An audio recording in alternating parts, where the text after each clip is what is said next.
దేవుడు మనల్ని దీర్ఘాయువుతో తృప్తిపరచాలని కోరుకుంటున్నాడు. దేవుడు మనల్ని ఐశ్వర్యవంతులుగా చేయాలని కోరుకుంటున్నాడు. దేవుడు మనల్ని పాపము లేని వారిగా ఉంచాలని కోరుకుంటున్నాడు. దేవుడు మనల్ని రాజులైనటువంటి యాజక సమూహంగా ఉండాలని కోరుకుంటున్నాడు. దేవుడు ప్రతి విధమైన మేలులతో తృప్తిపరచాలని మనల్ని కోరుకుంటున్నాడు. దేవుడు అన్నీ మనకి ఆహారము, మంచి వస్త్రాలు, ప్రశస్తమైనటువంటి మంచి పానీయాలు, మంచి ప్రదేశాలు లో ఉండి నివసించాలని దేవుడు మనల్ని కోరుకుంటున్నాడు. మన కోసం ఆయన కోరుకుంటున్నాడు. కానీ మనం ఏం చేస్తున్నాము? దురాశ గర్భము ధరించి పాపమును కనగా పాపము పరిపక్వమై మరణమును కనేటువంటి పరిస్థితి మనమే తెచ్చుకుంటున్నాం. ప్రతి వాడు తన స్వకీయ దురాశల చేత మరులుగొల్పబడి ఏడవబడిన వాడై తెచ్చుకుంటున్నాడు ఈ పాప. దురాశల్లో పోతున్నావు.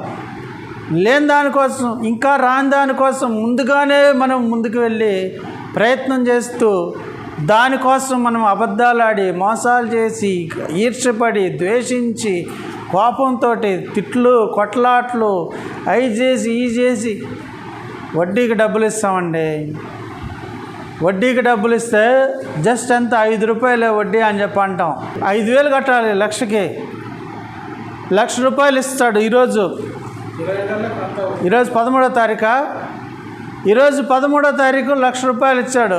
నెక్స్ట్ 13 కల్లా వచ్చి ఇంటి ఎదురు కూర్చున్నాడు నా 5,000 అయ్యాని. మనోడు కొంచెం ఇబ్బందులు పడుకుంటా, ఇంకా జీతాలు రాక, లేకపోతే కష్టపడుకుంటా నీకు ప్రతి నెల 5,000 ఎప్పటికి ఇవ్వాలి, మళ్ళా దాన్ని ఇంకా దాచిపెట్టి మళ్ళీ అప్పు ఎప్పుడు తీర్చాలి, అడిషనల్గా పోకేసి నువ్వు కట్టుకుంటా పోతా ఉంటే ఏం తినాలి, ఏం పోషించుకోవాలి పిల్లల్ని?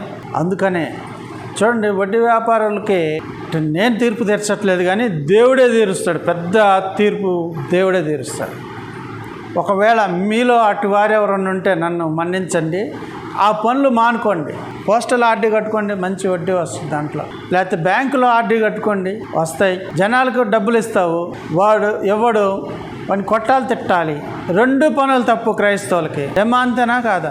బూతులాడాలి, అది మనకేమైనా క్షేమమా? తప్పు. చేయలేము ఆ పనులు. ఆడ ₹10, ₹5, ₹10 వడ్డీలు రావు, కానీ రూపాయి వడ్డీ వస్తుంది అనుకో, నువ్వు పెట్టుబడి పెట్టి హాయిగా బ్యాంకులో వేసుకుంటే నీ డబ్బులు వస్తాయి. నువ్వు వాడు పేదవాడికి డబ్బులు ఇస్తే వాడు కట్టలేడు, నేను కట్టలేను అంటాడు. ఇంకా గట్టిగా బెదిరిస్తే ఊరు వదిలే వెళ్ళిపోతాడు. రాత్రికి రాత్రి వెళ్ళిపోయిన వాళ్ళు లేరా కట్టలేకుండా?